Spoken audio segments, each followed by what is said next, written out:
né? E muito feliz com toda essa construção. Para quem não sabe, o The Insight acontecia presencialmente. Eu recebia não só convidados, que vocês viram aqui, mas eu também recebia um público grande. Não é à toa que eu continuei o projeto, né?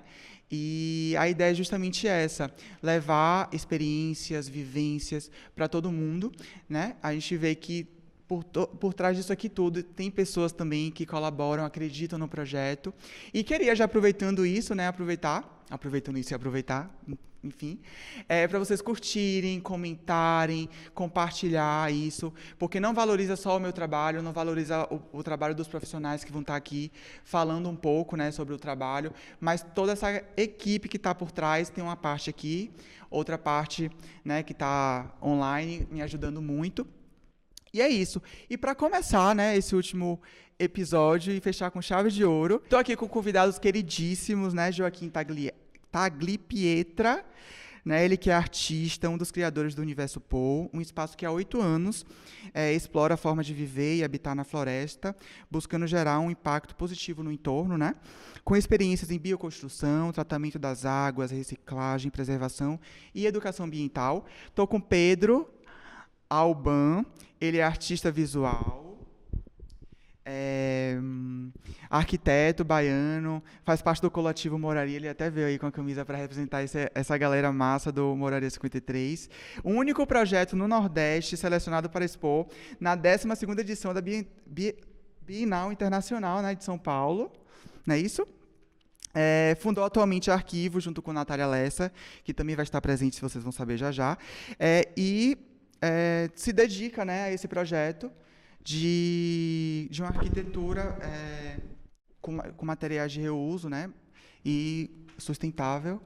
Estou com ele também, Márcio Barreto, que é especialista em arquitetura acessível, com reconhecimento nacional, vencedor do Prêmio em Porto Belo Mais Arquitetura, destaque em sustentabilidade nacional em 2018, né, com ambiente destaque na 7ª edição da Mostra Morar Mais, né, edição Salvador 2018. E é com esses profissionais, né, que vocês já teve um spoiler aqui do que a gente vai falar, que a gente vai ver a vinheta desse tema que a gente vai tratar hoje.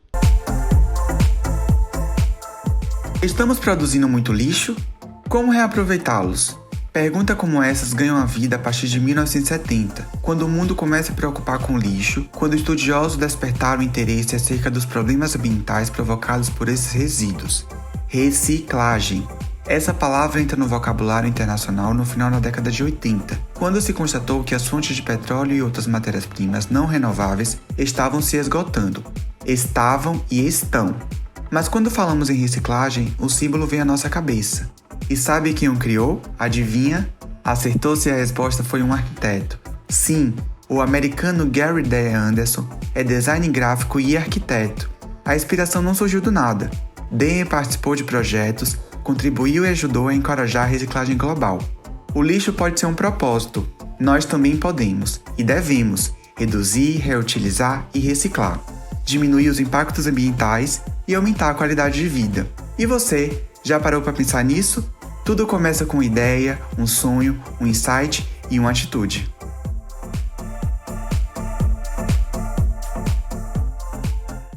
E os propósitos, né, não está só na nossa carreira, mas está também na nossa vida pessoal. E o Barreto, ele trabalha com essas obras acessíveis, e que não significa que obra acessível por ser uma obra barata que as pessoas costumam achar, não quer dizer que não é uma obra valorizada, né? Eu queria que você explicasse um pouco desse processo, né, desse preconceito do que as pessoas acham em relação a isso. Você que trabalha, né, tem reconhecimento sobre essa vertente. Eu queria que você falasse um pouco sobre isso.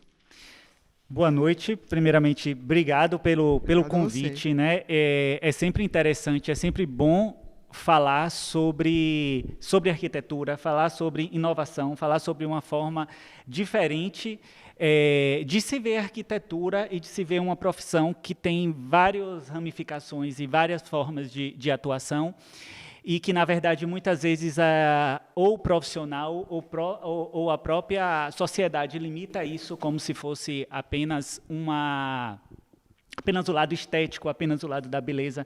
Então, tem um lado muito funcional, né? Tem um lado da arquitetura que a gente vê todos os fluxos, posicionamento de acordo com a insolação, enfim, né? É aquele conhecimento que é vasto, que consegue abranger todo mundo, porque uma consideração, né, na verdade, quando eu falo de arquitetura acessível, e até pelo censo do CAUI, que diz que tantos por cento da população fazem obras e fazem serviços sem a contratação de um profissional, eu digo que 100% da população teria necessidade de um profissional, porque todo mundo habita um espaço. Então, independente da classe social ou do grau de intervenção que vai ser feito no espaço, todo mundo precisaria ter esse acesso ao profissional de arquitetura. E aí é que entrou a arquitetura acessível, né? Foi a partir disso, a partir da matéria lá do segundo ano da faculdade, que eu despertei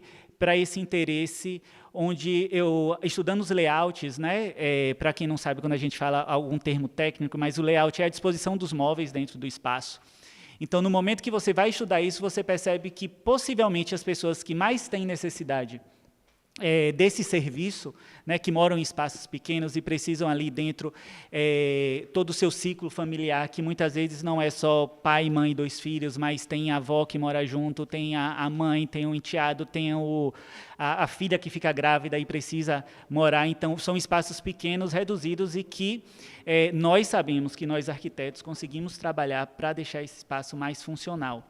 Então, eu vim com essa vertente, né, de mostrar, de apresentar a arquitetura para pessoas, para uma classe da população que não tinha acesso, né? O primeiro passo foi uma consultoria, né? Então, eu trabalhei e divulguei e disseminei o serviço de consultoria junto com o meu público-alvo.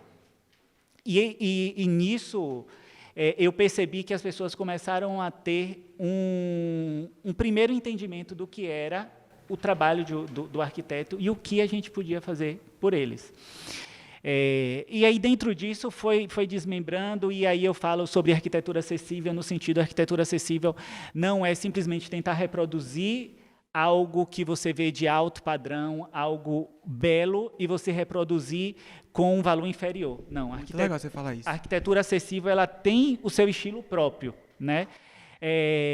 Tanto que algumas pessoas chegam ao meu escritório procurando, né, para desenvolver o projeto, mas vêm com uma linguagem que eu percebo que é totalmente diferente do perfil do meu escritório.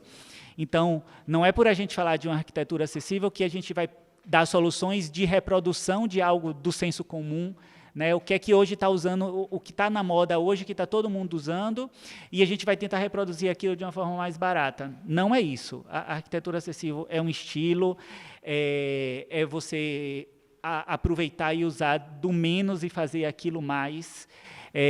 Eu brinco dizendo assim, quando se fala em arquitetura acessível, todo mundo pensa logo naquela cabeceira de pallet, naquela mesa de centro de carretel, o famoso DAI, né? Que tá super em alta. Isso.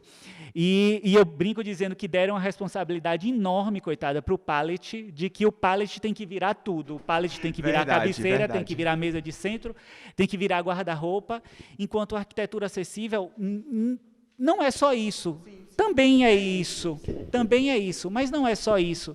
Então, hoje eu tenho perfil, né, tenho público do meu escritório, tenho clientes que têm um poder aquisitivo maior, e aí quando você fala, né, não vamos confundir arquitetura acessível só exclusivamente como ser barato, mas assim, é a pessoa que ele tem condição, mas ele quer investir o dinheiro dele de uma forma que monte o espaço, mas que ele use de conceitos de sustentabilidade, que ele reaproveite o que ele tem, que ele use a poltrona que ele tem como memória afetiva, que aquela poltrona foi da avó dele, ele quer levar. E a gente não precisa descartar, descaracterizar ou laquear e botar estofado, porque é o que está na moda. Ele quer manter aquela emoção daquele... Aquela história, aquela identidade, né? Isso. Então, por isso que eu digo que a arquitetura acessível tem o estilo dela, porque vai ter um cliente que vai querer aproveitar um móvel, vai ter um cliente que vai querer ir lá e comprar as coisas na mão da outra, desculpa, esqueci da Arquivo, né? Que aí depois vocês vão conhecer, né, o trabalho deles. Então, tem pessoas que têm condições financeiras, têm o poder aquisitivo mais alto, mas sim vão querer trabalhar a sua casa fugindo do senso comum. Perfeito, e achei 2 colocações que você botou sobre a questão da ergonomia, né, nos espaços, que é muito importante a gente estar ciente. Eu acho que não é só em arquitetura acessível, mas em qualquer tipo de arquitetura, a gente entender como é que aquele cliente, né, aquela pessoa vai se movimentar na casa. E porque é como você falou, né, às vezes a pessoa vai pegando referência, joga ali, mas não entende direito a fundo o que é a necessidade do cliente, né, que fique bem claro. Achei a sua colocação ótima. E também sobre essa questão do reaproveitamento, né? A gente sempre bota reaproveitamento como algo de, tipo assim, pega o pallet e faz um sofá. Não, reaproveitamento pode ser um sofá da avó, que não está sendo utilizado, né? Pode ser um quadro, é um reaproveitamento que você vai tirar da casa de seu tio, ou enfim, e botar no seu ambiente. Então, eu acho que fique bem claro que reaproveitamento também é isso, né? Não é só questão de pegar algo que era determinado uso e transformá-lo, mas talvez trazer algo que é usado de uma forma para um novo ambiente, um novo espaço, e construir uma nova história, né? Eu sempre falo nas minhas postagens do Instagram, quem me segue sempre vê, eu falo sempre sobre essa questão, eu gosto muito também de aproveitar essas coisas, né, de trazer um pouco de algum elemento que tem na própria casa, para não tirar a identidade, a característica, e a pessoa sempre lembrar de onde foi aquilo, porque eu acho que a arquitetura não é só espaço, né, a gente já falou sobre isso aqui nos outros episódios, é a questão da história, né, a questão do humano mesmo, né, de você lembrar sempre de onde você veio. Então, eu acredito que é basicamente por aí. E dentro disso, e puxando o que você está falando, uma coisa interessante, quando se fala em arquiteto, em projeto de arquitetura de interiores, projeto arquitetônico, só se imagina que tem que fazer uma obra grande, que tem que demolir, que tem que trocar piso, fazer forro, sempre uma obra grande. E quando eu venho trazendo, e na verdade aí eu vou com um trabalho de formiguinha, colocando na cabeça das pessoas com o meu trabalho, é no sentido de que quem mora em um apartamento alugado, muita gente vai para o apartamento alugado, e eu sempre digo assim, o apartamento alugado ele vai estar todo pintado de branco, ele vai estar com o piso todo branco, ele vai estar de uma forma que tenta agradar todo mundo. E minimamente você vai morar ali 1 ano ou 2, dificilmente a pessoa mora 1 ano. E aí eu ouço sempre assim, mas meu apartamento é alugado e eu não vou fazer isso, eu não vou pintar a parede de uma cor diferente, eu não vou comprar um quadro porque meu apartamento é alugado. E a minha conversa... Quer usar, né? Isso, e a minha conversa é sempre, gente, se você compra um quadro que você gosta, tem uma arte que você gosta, você compra. Se daqui 2 anos você mudar de apartamento, você vai levar aquilo para o seu apartamento. Por mais que você esteja mudando de espaço, você carrega a sua história junto com você para onde você vai, né? Então, se você tem um sofá que te remete a uma história, um sofá que simplesmente você gostou, mas no momento que você leva aquilo para um outro ambiente, né, leva aquilo para a sua nova morada, quando você abre a porta e você encontra elementos que eram do seu apartamento anterior, você se sente em casa, né? Sim. Você não se sente sempre assim, como se de 2 em 2 anos eu perdesse toda a minha identidade e vou para um outro lugar que não tem identidade nenhuma minha. Aí uma coisa, a melhor forma de você mudar o espaço é você fazendo pintura, você pintar, né, parede é a forma de você dar personalidade. Então, se você gosta mais de aconchego, ou se você gosta de dormir com tudo escuro, você vai pintar num tom de cinza mais escuro. No final das contas, quando você for devolver o apartamento, você tem que pintar ele todo de branco de novo. Então, independente de você ousar ou não em fazer da forma que lhe agrada, quando você devolve, de qualquer forma, você tem que devolver ele limpo, lá o todo branco para o próximo locatário. Então, a arquitetura, quando eu falo de arquitetura acessível, eu falo dessas soluções. Isso de você trazer a sua personalidade para o espaço, e aí essas soluções, entendo que a solução de pintura, a pintura é a melhor forma da gente mudar o espaço, que tem um custo, vamos lá, é acessível? É sim, se você pensar que se você quiser personalizar um banheiro, você tem que trocar o revestimento, bancada e tudo, para você repaginar uma sala com pintura, esse valor é bem inferior ao você fazer uma obra. Então, essas são as soluções, e aí eu bato sempre em falar assim, vamos sair do senso comum, vamos deixar de usar o que está nas revistas e agora no Pinterest, no Instagram, né? As pessoas pegam muito referência e saem replicando. Os clientes, quando chegam no escritório, eu sempre trago para eles assim, se você está contratando um profissional que é criativo, que pode te dar novas soluções, porque você quer reproduzir o apartamento do vizinho, o apartamento de um familiar, se você tem essa possibilidade de fazer algo super diferente... E a sua cara, né? E a sua cara.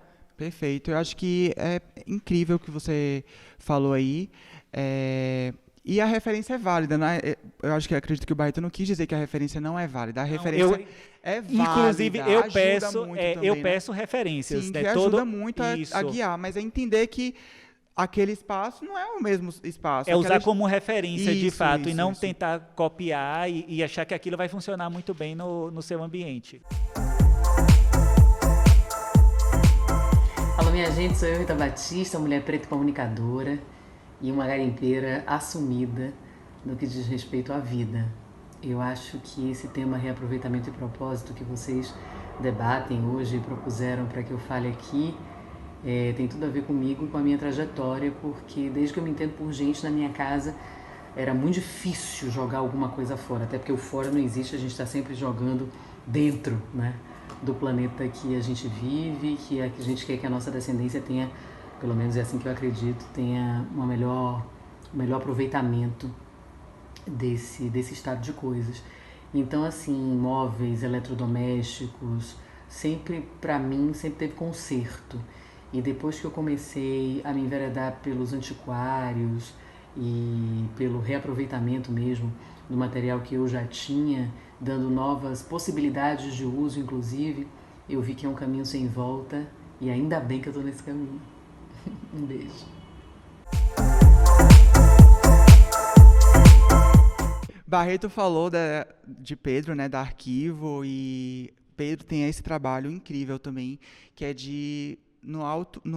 na desconstrução, né, de uma edificação ou enfim, ele aproveita os materiais e passa isso para as pessoas, né? Essas pessoas que realmente querem esses materiais reaproveitados. E eu queria saber, Pedro, como surgiu essa ideia de trabalhar com reuso de materiais, né? E como vem sendo o processo da Arquivo? Conta aí pra gente. Boa noite, obrigado pelo convite. A ideia, na verdade, é uma sequência assim, de coisas, mas acho que a primeira, sem dúvida, foi a Moraria 53, que era um projeto, meus familiares tinham uma ruína, eu juntei com um grupo de amigos que depois foi se estendendo, isso virou um coletivo, a gente fez uma proposta de reformar um casarão que eles tinham na Rua da Moraria, no centro, que estava abandonado e, de alguma maneira, em ruínas, e a ideia um pouco era reformar o casarão por um ano para ficar com o casarão por 4. Esses 4 anos acabaram mês passado, esse é o primeiro mês que a gente paga um aluguel de fato. Mas aí nesse processo, né, o Moraria 53 é muito amplo para falar assim, porque tem artistas, porque tem fotógrafos, tem psicólogos, tem muita gente. Mas da parte de arquitetura a gente tinha que reformar um casarão que, enfim, numa conta que por tabela seria dessas tabelas, né? A arquitetura tem essas tabelas que medem o metro quadrado de valor de obra. Mais uma obra que seria uma obra de 300 mil e a gente tinha 36 mil. Então, isso foi feito de uma série de maneiras. A primeira delas é que a gente meteu a mão na massa em tudo. Então, a gente passou 2 meses cavando um esgoto através da casa inteira. A gente trazia alunos da faculdade para aprenderem a construir dentro do projeto com a mão de obra tradicional, né, com pedreiros, com carpinteiros, ensinando esses alunos, mas esses alunos também ajudando um pouco a gente construir, que é algo que eu acho que a bioconstrução termina girando muito em torno desses cursos. Mas uma terceira parte foi que a gente fez alguns cartazes, o que você está descartando nos interessa, e começamos a coletar doações da cidade, né? E no final das contas, a Moraria 53 ela é feita com mais ou menos os restos de 70 espaços em demolição em Salvador, que essa lista vai aumentando, mas esse foi o primeiro momento, porque realmente a gente chegava nessas obras, né? Então, assim, como arquiteto, quando você especifica a remoção de um piso ou a troca de uma janela, é difícil você estar consciente que aquela janela que você mandou retirar é uma janela de verdade, que às vezes aquela janela estaria boa. E quando a gente começou a se dar conta do tipo de material que aparecia por doação, a gente percebeu que é isso, né? Nossa imaginação inicial da moraria é que assim, vamos construir barato, vamos conseguir um monte de pallet, um monte de plástico, um monte de garrafa PET, e essa vai ser a casa. Essa não é a realidade. Então, a moraria tem o palco de um teatro feito de cedro, que era um teatro que estava fazendo uma reforma. A moraria tem portas de madeira maciça. A moraria tem... A madeira virou um grande elemento, porque ela é fácil de trabalhar para quem não sabe trabalhar. Então, como a gente estava aprendendo, ela virou o grande elemento, mas ela tem vidros temperados, porque você manda remover um vidro temperado. Aquilo não pode ser cortado, porque o vidro temperado ele tem uma medida fixa. E se você não tem um arquiteto disposto a contornar o projeto para achar um lugar para aquele vidro, isso não vai para lugar nenhum. Então, a moraria tem vidros temperados, que são coisas caríssimas, madeira de lei, que é coisas caríssimas, luminárias, enfim, todos os materiais que tem uma construção barata e que aceita o erro, né? Porque ela é construída por alunos, por mim mesmo, que não sou um profissional, não sou um mega carpinteiro, um mega construtor, mas que, de um ponto de vista material, ela é nobre. E ela é nobre também porque ela pega aquilo que está fora de moda hoje. Então, a gente tem uma sala que tem um piso de taco, de peroba, que é uma coisa super nobre, né? Um piso de madeira maciça e tal, mas que é o que a gente mais encontra. Então, teve um momento da moraria que a gente precisou parar de aceitar doação de taco, porque é o mais comum possível você ver alguém que está trocando taco por porcelanato e que aquilo sobra. Então, essa foi a primeira experiência de um pouco estar consciente do que a cidade está produzindo como lixo. Isso se somou a uma série de outras coisas, a conhecer umas experiências da Bélgica, principalmente o Rotor, que é um grupo de arquitetura que faz algo parecido com o Arquivo aqui. Então, é uma empresa de desconstrução, principalmente, né? E a gente foi se interessando por isso, assim, um pouco. E a Arquivo, na verdade, ela é um pouco mais ampla que uma empresa de desconstrução e revenda, apesar disso ser uma parte, mas ela é um projeto buscando simplificar o reuso de materiais. O que é isso, de maneira geral? Então, imagine que você tem um terreno e que você encontrou alguém que está desmontando um galpão, e esse galpão caberia perfeitamente no seu terreno. Mas para você construir isso no seu terreno, você precisa de um alvará da prefeitura. Qual é a ordem? Você compra o galpão e depois você pede o alvará, você pede o alvará e depois você compra o galpão. Então, tem uma série de coisas, do ponto de vista de normativa, do ponto de vista de lobbies que restringiam, que dificultam a inserção do material de reuso. Vou dar um exemplo da Bélgica, mas que se aplicaria aqui a um milhão de coisas. Lá, eles tinham uma lei que era resultado de um lobby de 50 anos atrás, onde todos os meio-fios de uma rua precisariam ter o mesmo comprimento. Então, todos os meio-fios de uma rua precisam ter o mesmo comprimento. Isso não faz sentido nenhum, porque os meio-fios, você pode ter um meio-fio de 70, um meio-fio de 1,20 e um meio-fio de 60. Mas, na Bélgica, se você ia reformar uma rua, você precisava que todos os meio-fios fossem de 1,20 m, por exemplo, ou 1,50 m, não importa, tanto que fosse igual. Isso queria dizer o quê? Que sempre que uma rua ia ser reformada, o meio-fio original, que era de uma arquitetura antiga, precisava ser jogado fora, basicamente, e você precisava encomendar um meio-fio do padrão. Esse padrão vinha do Vietnã, de uma empresa que fazia pedra a um custo efetivo, mas com trabalho escravo. Então, você tem uma série de normas que dificultam a reinserção e, às vezes, essas normas são elas não chegam nem a ser estéticas, elas são normas.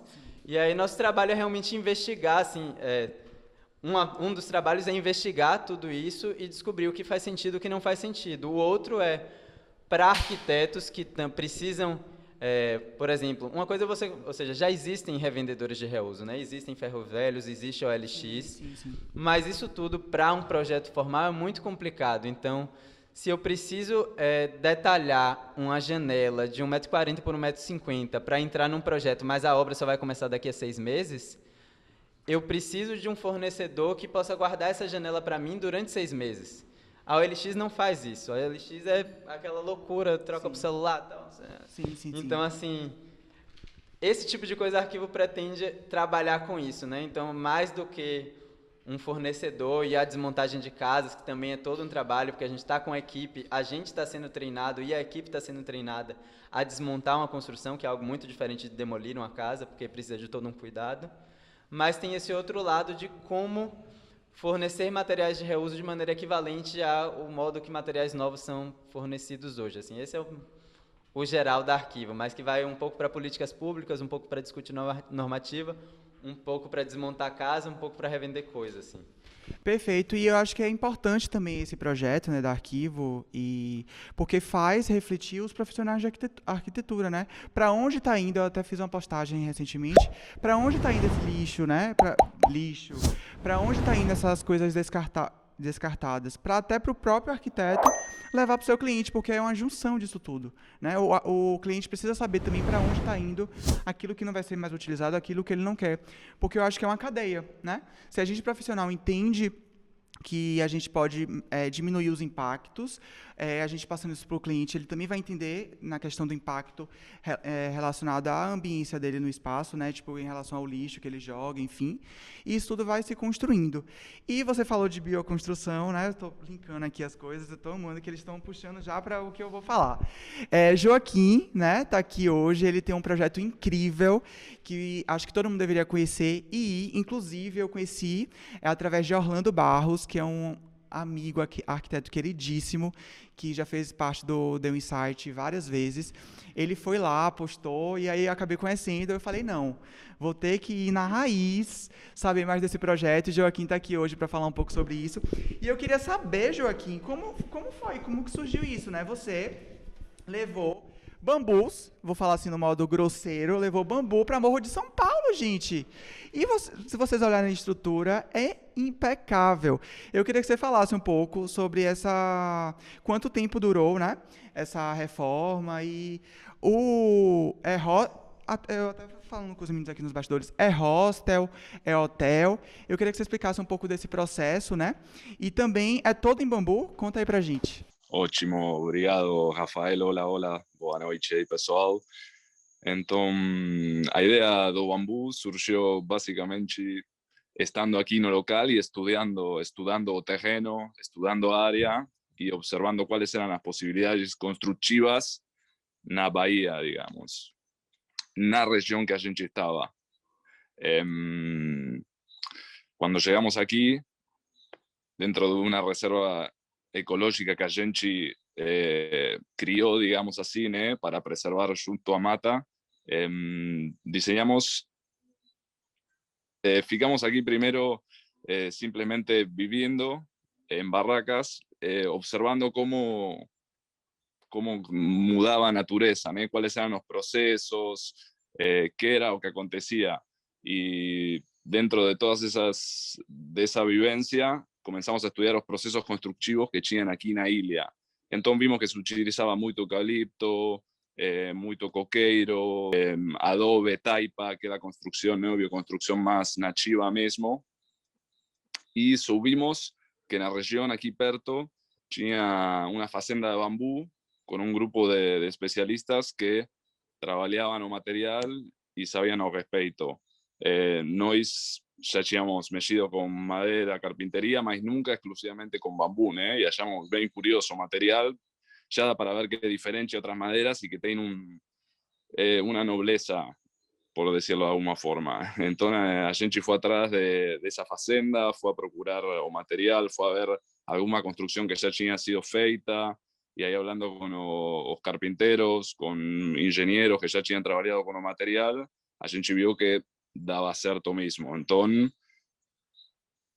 no dudamos, ¿no? Cuando hicimos también orçamentos, ¿no? Porque una pregunta que nos hacen mucho a causa de los valores, los orçamentos, a gente vio que daba para ser o mismo valor de una casa convencional y dependiendo mucho de las terminaciones también, a gente quería hacer algo bioconstruido con bambú, estructuralmente, 90% de estructura de bambú, e ao mesmo tempo que seja bem confortável, né? No sentido que as pessoas não se sentem que estão em um local rústico, tipo, no meio da floresta, que tem animais, como que se sentam bem confortáveis, bem em casa e unir isso da bioconstrução com um local mesmo aconchegante, né? E que as pessoas queiram ficar, queiram vir a conhecer.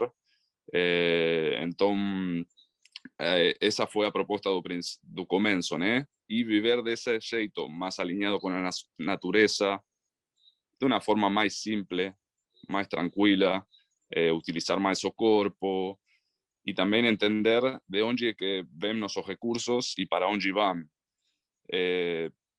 Por exemplo, aqui a gente recicla todos nossos resíduos, temos os orgânicos que fazemos compostagem, temos os plásticos, os metais que a gente tira fora da ilha, que é parte do serviço que nós oferecemos, né? No sentido de que é o serviço para a terra, na verdade, que a gente pode oferecer, que é isso, se fazer responsável de suas próprias resíduos, digamos, né? Em todos os planos, mas nesse plano físico dá para ver muito, né? Que a gente produz muito lixo, a gente consome muito, a gente acha que jogando fora o lixo desaparece, esse resíduo, esse material desaparece, quando na verdade não, né? Continua dentro do ciclo da terra e a gente tem, se escolheu comprar esse produto, invertir essa energia nesse produto, a gente tem que se fazer responsável também de acompanhar o processo desse produto e ver onde vai acabar, né?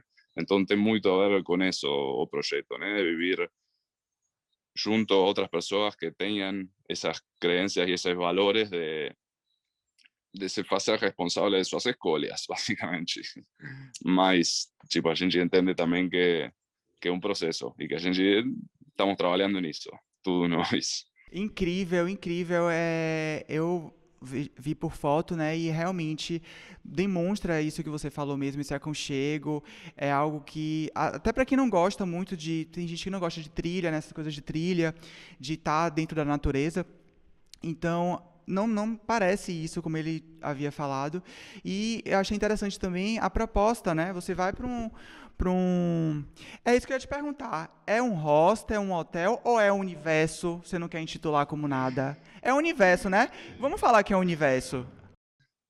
Nós consideramos que é um universo mesmo, como você falou no final. O Bamboo Hostel é uma parte do universo Pod, que é um universo que engloba tipo o hostel, também temos bangalô privativo, que isso já dá uma experiência um pouco mais, assim, como fala o nome, privativa, para casais ou para pessoas viajando sozinhas, mas isso é uma parte, né? Isso é a forma que a gente encontrou para sustentar o projeto e para trazer pessoas para aqui, pues também aqui trabalhamos com isso, né? Com tratamento das águas, com tratamento dos resíduos, com agrofloresta, com educação ambiental. A ideia é trazer as pessoas para aqui para demonstrar, tipo, para plantar sementes, no sentido de mostrar alternativas de viver dia a dia, de alimentação, de exercício, tudo de uma forma bem holística, né? E a arquitetura e a forma em como habitamos os espaços é importantíssima dentro da experiência diária de cada um. Então a gente tem um espaço que é tipo hostel, com quartos compartilhados, ou com quartos com 4 camas, 5 camas, bangalô também tipo privativo, uma cozinha, onde no momento a gente está fazendo todas as refeições para nossos hóspedes. Agora, nesse momento, igual, estamos fechados por reforma, manutenção, né? Que todos, porque é um projeto em construção constante, né? Está vivo. Então, cada ano vai crescendo um pouco e fechamos para melhorar a experiência, né? Que essa é a ideia, cada vez melhorar a qualidade de vida. E é exatamente isso que eu ia falar, né? Eu acho que não é só a questão da construção, da estética, mas também do que você passa com o projeto e também com essa questão de ajudar a natureza, né? De tirar o lixo da praia. Isso tudo motiva a pessoa que está indo lá para ela entender que não é só a construção, foi feita de bambu, estou aqui, vou tirar uma foto, postar. Não, ela está vivenciando aquilo, está vendo aquilo também. Isso é muito legal. Né? Inclusive, vou marcar para eles, já falei aqui umas 3.000 vezes, e eu vou mostrar para vocês aí no Instagram. E eu queria saber de Barreto, né, Barreto? Você vê que é uma arquitetura super simples, de bambu, né? E que acaba sendo muito, no meu ver, é muito luxuosa. Quando você vê a estética, não sei se você já viu, conhece, mas é lindo demais. E aí eu queria saber de você essa questão que as pessoas sempre taxam a arquitetura como alto padrão, né? Que tem que ser porcelanato, como o Pedro havia falado, tem que ser tudo da tendência que está aí no mercado. Eu queria que você falasse um pouco sobre isso, né? E incrível que justamente um ponto que eu queria comentar da fala era essa, quando você disse que, apesar de ser bambu, né, do tipo, é um espaço super requintado e luxuoso, né, vamos dizer, né, usar esse termo. Então, é sair do senso comum, né? Eu acho que a construção com bambu é a história lá da brincadeira que eu fiz com pallet, né? Do tipo, vai construir com pallet, então tem que ser aquela coisa com cara de reuso e que tipo, é barato e não tem um acabamento bom. Quando se fala do bambu, quem sabe já pensa lá naquela ocasinha, que é naquele formato triangular e pronto, né? Eu acabo não conheço, né? Vou pesquisar agora, né? Quando eu acabar aqui. Mas é entender que a gente tem 1000 formas de fazer bonito, fazer com um apelo estético. E a coisa mais bacana não está sendo, né, no caso, não foi só feito de bambu, porque era o conceito, e o lixo que é criado daquilo é esquecido, ou como é que aquele material chega ali é esquecido, não é pensado, não. Do tipo, né, tem toda a questão da sustentabilidade e a forma como aquilo foi construído e a manutenção daquilo, como aquilo funciona, né? E aí, quando ele foi explicando e falando, a minha cabeça só funcionava assim, do tipo, isso daí é conceito de arquitetura acessível, sim, né? Sim, isso daí, e possivelmente, provavelmente, né, a construção disso lá teve um investimento alto para esse material chegar lá, para ele pensar como esse material ia ser trabalhado, a mão de obra para conseguir montar. Então, saiu totalmente do senso comum, saiu do convencional, e isso também faz o custo onerar algumas vezes, ou sempre. Mas isso tem um apelo totalmente diferente do que quando o Pedro também fala do tipo, todo mundo tira o taco para botar o porcelanato, né? Todo mundo agora tá fazendo essa mudança, e aí a gente vê no sul do país, né, São Paulo, do tipo, tá em alta o taco, tá em alta todo mundo deixando a madeira, voltando, né? Do tipo, tá voltando em alta, e a gente precisa disseminar essas coisas, né? Por que o taco tá voltando? Possivelmente porque a moda é cíclica, né? Sim. Tipo, ela vai e volta, mas também eu acho que já está tendo uma consciência de que se eu faço uma obra onde eu reaproveito o material que tem, eu já diminuo custos, inclusive, eu diminuo o custo de retirada, de demolição, de descarte, de compra de um outro material, eu diminuo mão de obra. Então, eu percebo que está todo mundo começando a ter os insights, olha eu usando, usem. Tendo os insights de que as coisas podem sim serem feitas diferentes, que existem aí profissionais no mercado que vão te ajudar a pensar diferente, né? E vocês que estão aqui, arquitetos, né, que somos.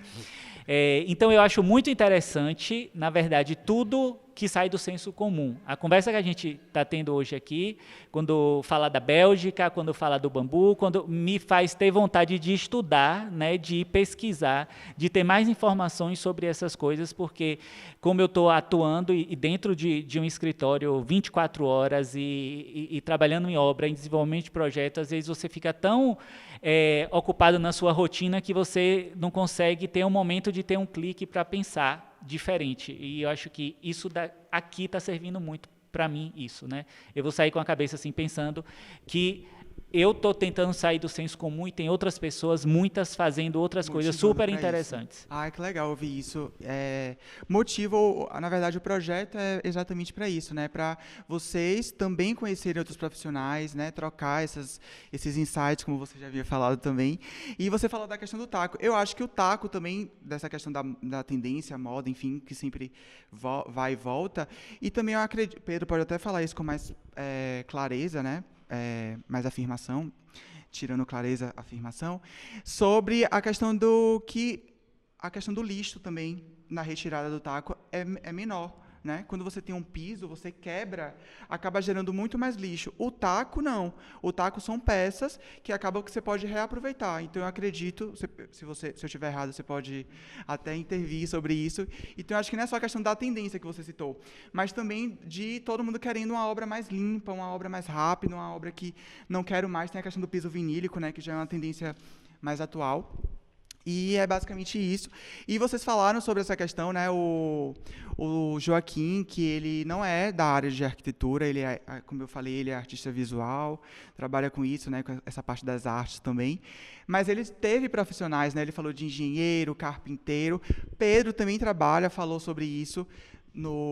Sobre a moraria, né, que ele trouxe pessoas que colaboraram e aprenderam. No processo da Arquivo também, ele fala que está todo mundo aprendendo constantemente, né? E eu fui conferir, ousado, né, Pedro? Fui conferir um pouco lá da Arquivo e vocês também vão conhecer esse projeto incrível. Confere aí. E a Live de Campo hoje está em um projeto aqui no Horto Florestal, né? Na verdade, não é uma construção, estamos desconstruindo. Vamos conhecer um pouco mais, né, da Arquivo SSA. E quem vai mostrar um pouco aqui, né, em loco, sobre esse projeto incrível é a Natália Lessa. Olá, bom dia. Ela que também é profissional da área. E, Nath, eu queria perguntar para você, né, e para o público aqui também que vai nos assistir, como é que vocês selecionam as peças, né? Como é que é desenvolvido isso? Como é que vocês fazem essa seleção? Para quem não conhece o Arquivo também, eu vou deixar até o arroba aqui deles. E ela vai explicar um pouco, porque aí caso você tenha, né, essa demanda, fala com a Nath e com o Pedro. Explica aí um pouquinho pra gente. Então, primeiro a gente entra na casa, quando ela ainda tá toda inteira, e a gente faz essa avaliação e tenta enxergar quais são os materiais que têm potencial de serem reinseridos em outras arquiteturas. Então a gente faz um cadastro minucioso e a partir daí a gente entra com a equipe e a gente não faz uma demolição, em sim uma desconstrução. Então a gente vai desmontando esses materiais, organizando eles bonitinho e revendendo para terem novos usos depois. A gente tenta englobar diferentes tipos de materiais. Então assim, aqui mesmo nesse nosso depósito temporário, a gente vai desconstruindo na própria obra e organizando aqui. Aqui mesmo a gente recebe os clientes e aí eles conseguem olhar em loco mesmo os materiais que já foram retirados. Então assim, a gente organiza aqui, a gente tem forro de madeira, por exemplo, umas portas de vidro, um espelho, alguns móveis também a gente trabalha, umas coisas até mais simples e baratas também, como portas de armário de compensado ou semi-oca. Então a gente tenta englobar uma quantidade grande de metais, por exemplo, também tem umas torneiras por aí em algum lugar. A gente tenta englobar uma quantidade grande de materiais. E eles fazem o escritório na própria locação, né? Onde são retirados os materiais. E uma coisa que eu observei também, Nath, é que vocês etiquetam, né, cada peça com um código. Que isso também facilita muito na hora de vocês dividirem as peças, né? Separarem. Isso. Pois é, isso é para um controle tanto nosso quanto do cliente na hora de fazer um orçamento e identificar as peças. Então assim, aqui no código tem o número da casa, o que é o material, então assim, isso PO significa porta, e o C02 que é a numeração da quantidade. Então tem esse códigozinho para facilitar a organização, que é muito importante pra gente, é inclusive uma das coisas que diferencia a gente de outros agentes do reuso que existem na cidade, como o ferro velho ou pessoas que trabalham com madeira de reuso, que é tentar facilitar para o cliente que está chegando aqui com uma demanda específica, a gente conseguir achar rápido esse material que o cliente quer. Vocês estão vendo, é uma outra casa próxima àquela que a gente estava. E Nath vai mostrar um pouquinho. Essa casa já foi toda desmontada, tá vendo? E aí essas peças aqui estão meio que... Vocês fazem isso aqui não, né? Isso aqui, as telhas também é de vocês? A telha também são deles, vocês estão vendo que estão separadinhas. E a gente vai lá dentro, porque é como a Nath estava explicando, né, Nath? É como se fosse uma lojinha que vocês fazem dentro da própria obra. Isso, né? Então assim, nosso grande desafio é conciliar essas duas coisas, porque a gente sempre tem uma lojinha provisória onde a gente está desconstruindo, onde está acontecendo nossa obra. Então vamos aqui para eu dar uma mostrada.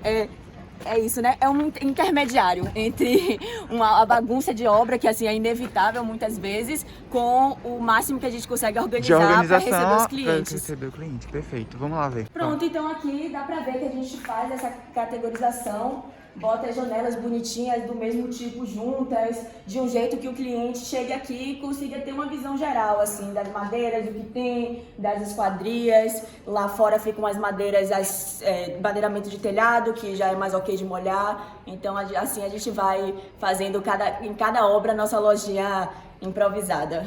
Aqui ia pro lixo, assim, e que está em perfeito estado, que pode ser usado de novo. A gente se impressiona assim a cada hora. Aqui é onde a gente guarda nossas madeiras, madeiramento de telhado. Então a gente recebeu uma dica de ouro de um amigo marceneiro, que a gente organiza, né, a importância de ventilar as madeiras. Então a gente vai botando essas pecinhas brancas, são taliscas, e elas podem ser estocadas e até toma chuva eventualmente, que ventilando não tem problema armazenar assim. Nath, muito obrigado por explicar um pouco mais sobre arquivo, tá? Muito importante a gente saber um pouco mais sobre isso, né? Até para os profissionais entenderem, né, de que forma acontece o trabalho de vocês. E obrigado. Isso, muito obrigada pelo convite, Rafa.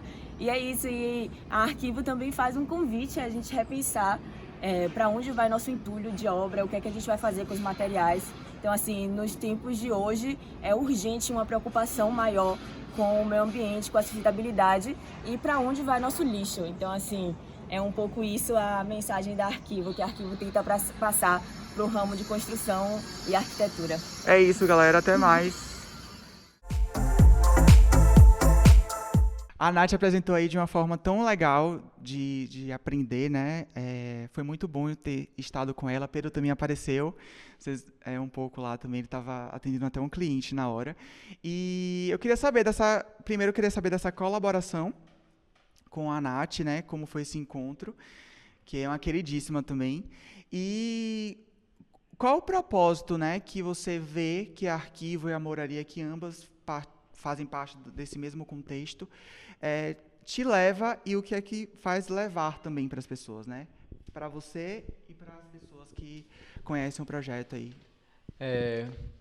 Não, Natália é muito curioso, assim, na verdade, foi...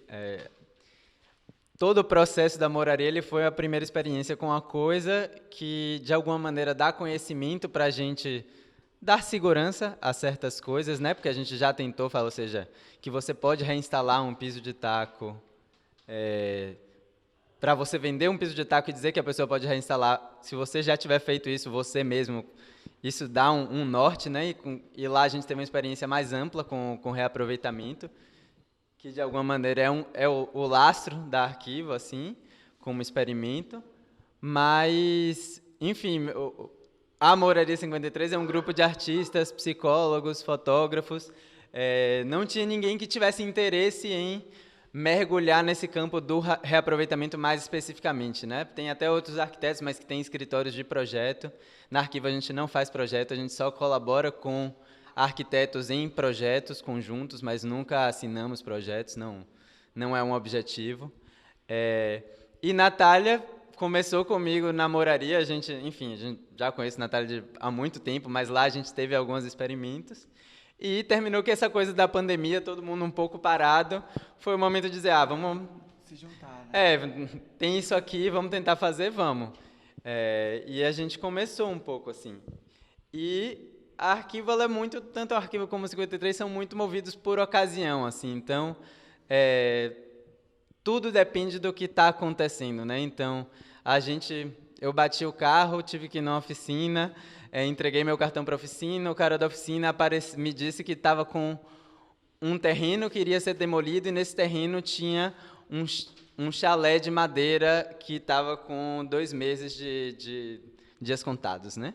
E aí, eu e Nath procuramos loucamente durante 15 dias, achamos uma pessoa que tem a Vila Flor, que é um eco-hostel também, lá para o lado da linha verde, né, em Diogo, e que essa pessoa se interessou em comprar uma casa inteira. Ela se interessou em comprar todo esse chalé de madeira, e a gente precisou chamar estagiários, chamar uma equipe, entender como é que você numera as peças de uma casa para que ela possa ser construída de maneira quase idêntica, né? Porque normalmente o que a Arquivo faz é tirar uma janela e vender para um outro projeto, mas nesse caso era uma casa completa, então tudo foi numerado, todas as peças, todas as janelas, a gente entregou plantas que não eram plantas de um projeto nosso, mas plantas do que existia para a pessoa que comprou, então ela terminou economizando muitíssimo, porque ela comprou não só o material, mas todo o guia de execução de um projeto. No final das contas, ela fatiou esse chalé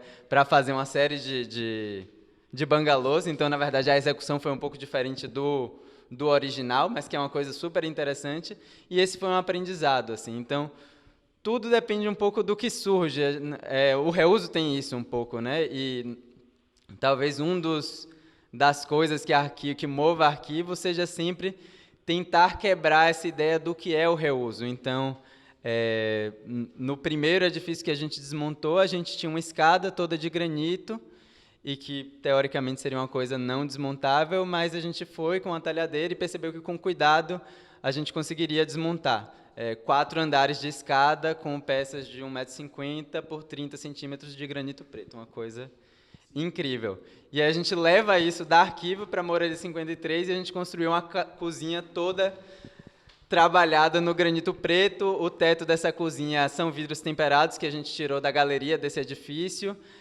Então, a Moraria 53, atualmente, ela é um pouco esse laboratório da arquivo. Então, até porque, atualmente, a madeira que a gente retira na arquivo, a gente revende, o 53 passou a experimentar com outros materiais, né, com o que não é tão óbvio.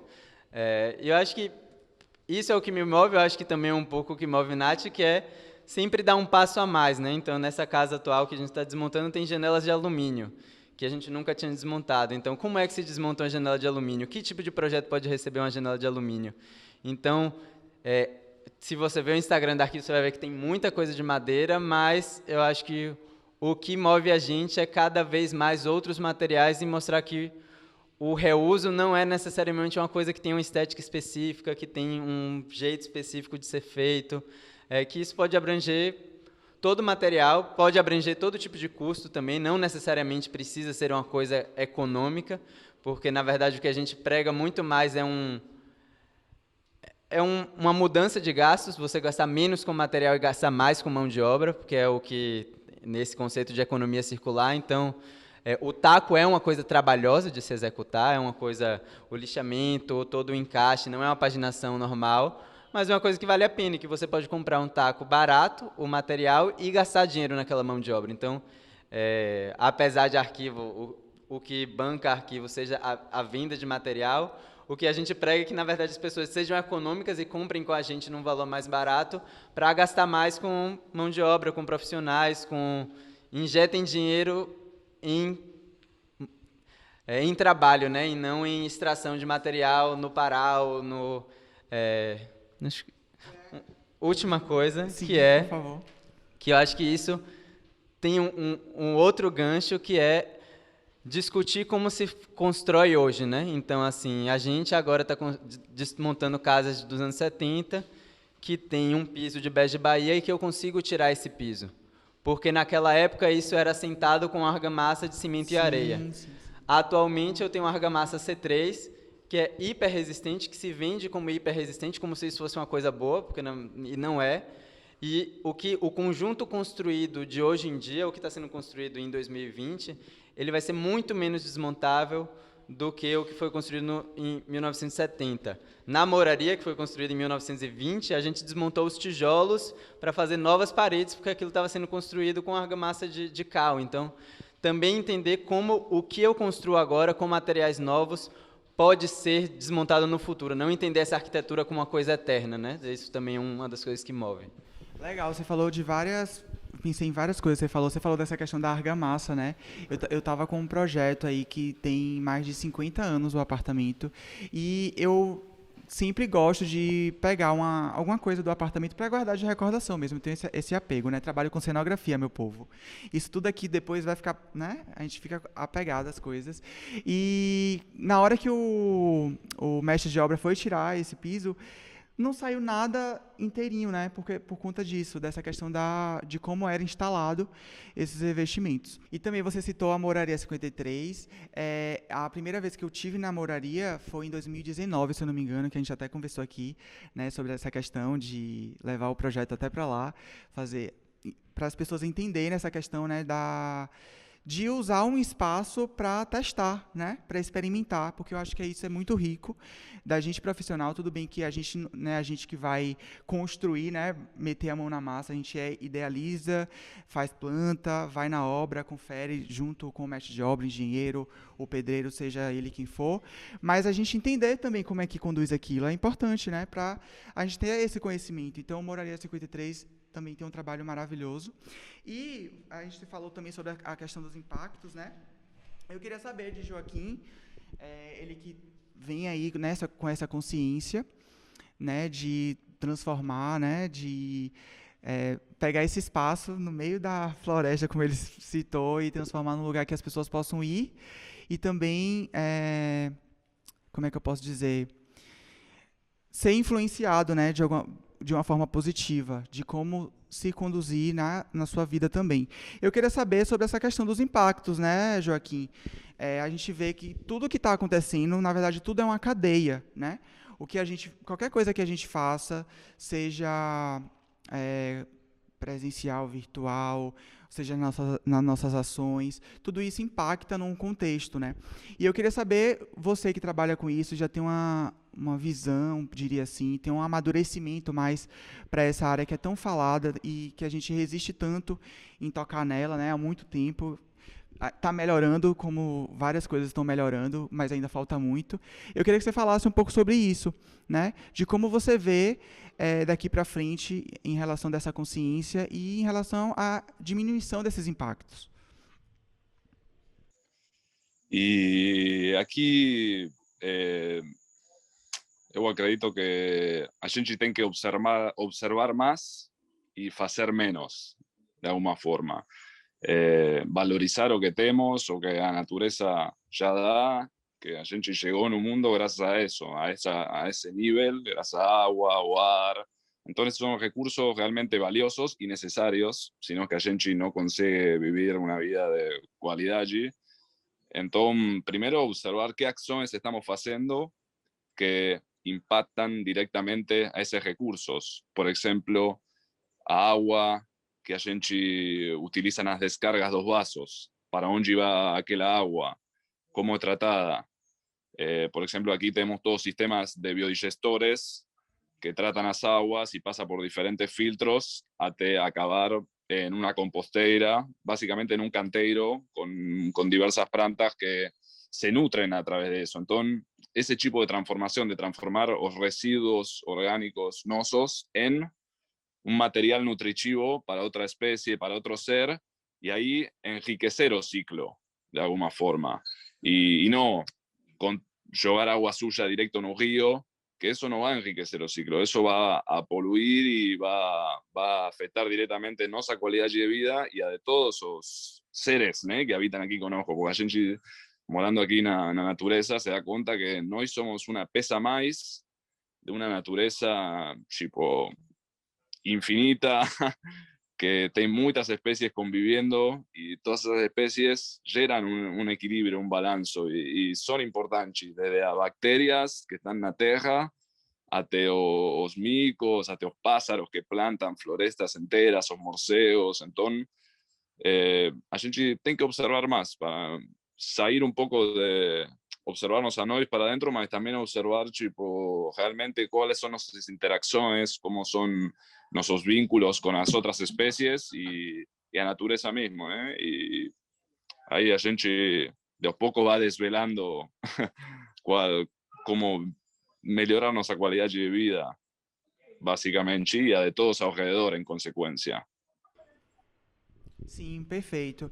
É isso, né? Eu acho que a mensagem que a gente está com esse episódio e todos os outros é dessa consciência de não só pensar, né? Inclusive essa edição do The Insight, a gente está mais visando não só essa parte mais técnica, porque antigamente era muito mais técnico, mas também essa questão de assuntos que têm que ser abordados, né? Porque, como a gente já falou também, a arquitetura não é só espaço, a arquitetura não é só construção, não é só estética, mas sim vida humana, né? As pessoas que vão frequentar aquilo, nós pessoas que estamos vivenciando nos espaços. E é basicamente isso. E a gente está falando aqui sobre reaproveitamento e propósito, né, de como isso impacta, né, e como isso também é um propósito. Eu queria saber de Barreto, dessa questão do cliente, né? Você que trabalha com cliente, a gente sabe que a gente acaba virando amigo, de uma certa forma, do cliente, a gente acaba sendo psicólogo muitas vezes. E eu queria entender o que é que você leva, né? Com claro que cada cliente tem sua particularidade, cada cliente tem um ponto específico que te marca de alguma forma, que faz você crescer também, acredito. E eu queria saber o que é que você leva, assim, né? Como propósito dessa construção junto com o cliente, seja ele quem for.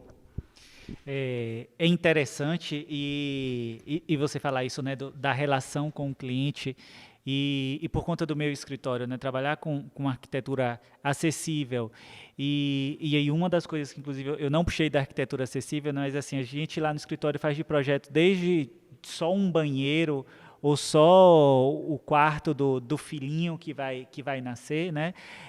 Não é só aquela proposta de ser o projeto da casa toda, de ser uma reforma geral, então a gente faz o projeto por ambiente. Então a gente acaba tendo um contato, uma rotatividade e uma gama maior de clientes, né? Do tipo, de pessoas que a gente conversa, que aprende, e aí é o que você falou. No início do meu escritório, eu meio que tentava ter, sabe assim, um padrão de atendimento. Na primeira reunião a gente vai falar disso, na segunda a gente vai apresentar, e aí na terceira a gente vai conseguir amarrar todas as informações, e isso foi desconstruído com o tempo totalmente, porque cada um é cada um. Então, a gente tem cliente que chega e diz assim, Barreto, está tudo na sua mão, decida aí, você que vai fazer as escolhas, eu confio no seu trabalho, eu já te conheço do Instagram e de quem fez com você e tal.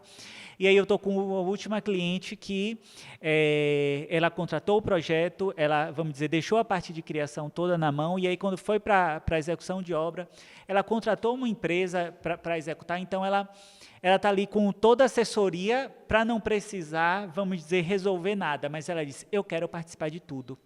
Aí eu, como assim? Ela, quando eu for comprar tinta, eu quero ir comprar tinta. Eu falei, mas a empresa vai comprar. Ela, eu vou com a empresa.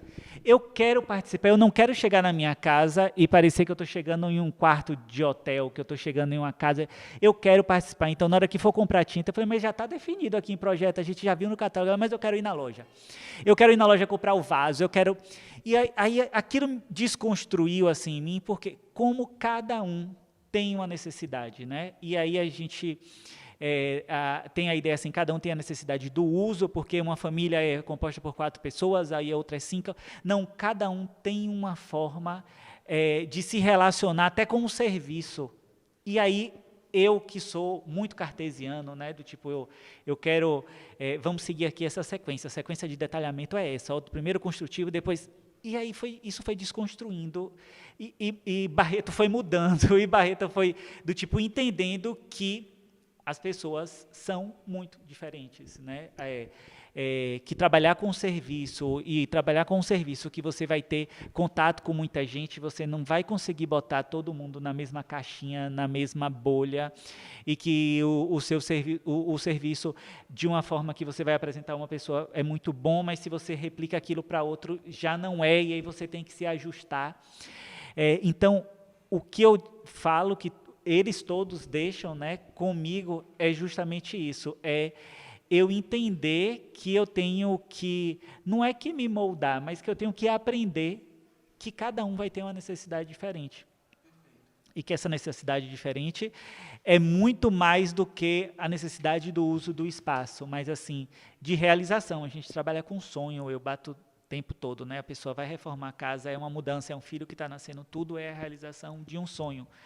A gente fala de arquitetura, que é algo palpável e material, mas quando você diz, né, arquitetura é vivência, é viver, é sentimento, e isso daí não vai estar nunca representado numa prancha A3 ou A4, e se o projeto é bom, não significa que é porque ele foi muito bem detalhado, não. O projeto bom é aquele que o cliente entra e atendeu à expectativa dele.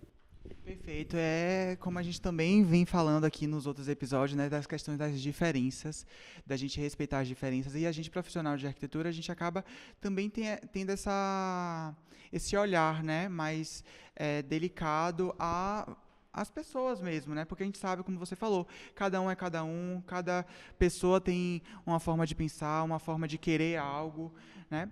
E é com essas beldades aqui, né, e com todo esse elenco que participou do The Insight, que eu finalizo aqui. Acompanhe nas redes sociais. O The Insight agora tem rede social, né, tem a hashtag também, que é a hashtag que tem mais conteúdo para vocês poderem ver. Todos os bastidores, tudo está sendo gravado, porque eu acho que é importante vocês saberem, né, o que acontece, que isso aqui tudo é um processo muito longo, né? E é importante vocês entenderem como tudo isso é construído. E a ideia do The Insight é exatamente essa. Trazer vocês, que vocês comentem, compartilhem, troquem também, conheçam esses profissionais, conheçam espaço como o do Joaquim, né, da Universo, que é incrível.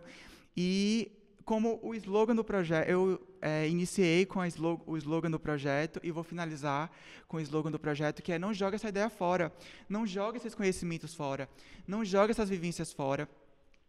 O The Insight vai terminar aqui, mas eu vou voltar, tá? Não sei com que desafio, porque eu gosto de desafios, mas eu vou voltar. Obrigado a todos, obrigado vocês, queridos. Obrigado. E até mais.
Barreto também. E aí, Joaquim, beleza? Joaquim, obrigado. Vai desculpando qualquer coisa, tá? A gente vai se conectando. Quando eu for divulgar, eu vou te mandando tudo. Obrigado. Por favor, um prazer. Obrigado. A gente se conhece aqui. Venha conhecer quando queira. Pronto, brigadão, cara. Valeu, boa noite. Valeu, Rafael. Abraço aí. Um abraço. Tchau. Tá me filmando, é? Tô desde que acabou. Gente, eu não tô acreditando que acabou. Acabou pra vocês que vão assistir, porque ainda tem um longo passo aí de todo o processo. Ó, a minha equipe maravilhosa, os convidados que terminaram. Obrigado.